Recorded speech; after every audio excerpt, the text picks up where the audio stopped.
ये बादशाह की बात मैं बता रहा हूँ। 1300 साल की जिंदगी, 1200 शादियां, 8000 औलाद, और उसका वस्फ ये था दानियल अलैहिस्सलाम के जमाने में, उसने जिंदगी में कभी भी किसी के सामने हाथ लंबा नहीं किया था, यानी मुल्क से कभी भीख नहीं मांगी थी किसी मुल्क से। और इतना बड़ा बादशाह था ना, एक दिन शैतान आ गया और उसने आते ही ये जुमला कहा तू कौन है? कहा बंदा हूं। तो कहा भूल में? कहा क्यों? कहा जो बंदा होता है वो 1300 साल तक जिंदा ही नहीं रहता। स्क्रू फिट किया, ठोकी, हथौड़ी। दूसरा कहा कि कितने निकाह हुए? कहा 1200। कहा ये इंसान का काम ही नहीं। औलाद कितनी? 8000। कहा ये औलाद ये बंदे का काम ही नहीं। कहा मुल्क कितना बड़ा है? कहा तुम देख सकते हो 8000 औलाद है तो मुल्क कितना बड़ा होगा। तो माज़अल्लाह उसने जोरदार एक कील ठोकी और कहा माज़अल्लाह तू खुदा हो सकता है और कल ऐलान कर। अब उसके दिल में ये कील ठोक दी गई और जैसे ठोकी ना तो उसने दूसरे दिन सजदे के लिए सबको ऐलान कर दिया। और अब जाहिर सी बात है कि लोग खाली बस वो क्या बोला चाण बस डालो, परिंदे आए और जितने भी आते गए सब झुकते गए। कुदरत की गैरत को जला लाया। उसी वक्त एक पैगंबर को भेजा, कहा जाकर उससे कह दो बंदा है तो बंदा बन के रह, खुदाई का दावा छोड़ दे। पहला तंबीह बड़ा जुमला है, उसने सुनी अनसुनी कर दी जैसे आज हम और आप करते हैं। दूसरी बार आया, पैगाम आया, कहा उनसे कह दो अब भी वक्त है संभल जा। तीसरा पैगाम आया, कहा अब नहीं संभलेगा तो अपनी जिंदगी के उल्टे दिन शुरू कर दे गिनना। जब 3 पैगाम दे दिए उसकी जूं भी न फरकी ना, तो कुदरत का चौथा पैगाम आया, कहा अब उससे कह दे कि अपनी तबाही के लिए तैयार हो जाए।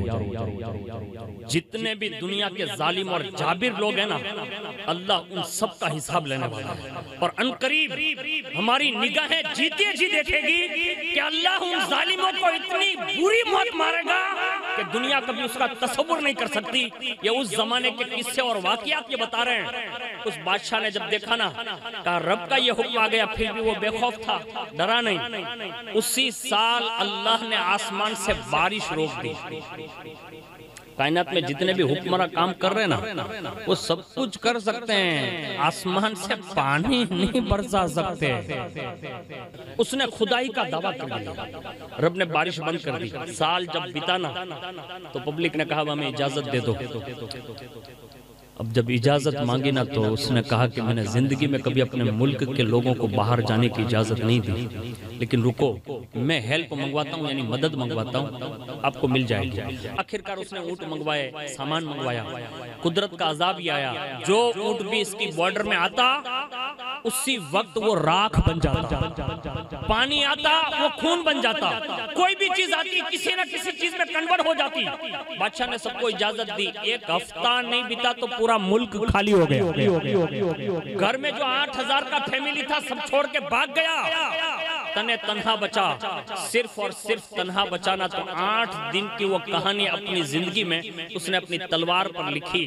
और उसने कहा जब मेरा आखिरी दिन था ना तो एक बंदा मेरे सामने जाहिर हुआ और मैंने उससे करीब बुलाया। मैंने कहा 2 दाने कहीं से खाने के लिए ले आ ताकि मैं खा लूं। उसने अपनी जेब में से निकाल के ऐसे सामने किया, कहा ये 2 दाने रहे। तो उसने कहा कि ये 2 दाने आप मुझे दे सकते हैं? कुदरत का अजाब देखिए। उसने कहा तो इसके बदले में मुझे क्या देगा? वो सीधा अंदर गया, सोना जवेरात मोती जो कुछ भी था ना वो लेके सामने दे दिया।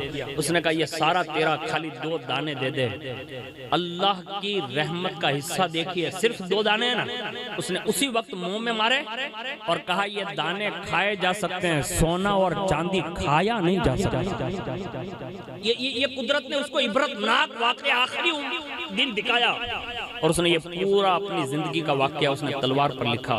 और आखिर में एक जुमला लिखा, लोगों दुनिया पर कभी भरोसा न करना, इसलिए कि दुनिया ने सबके साथ बेवफाई की है।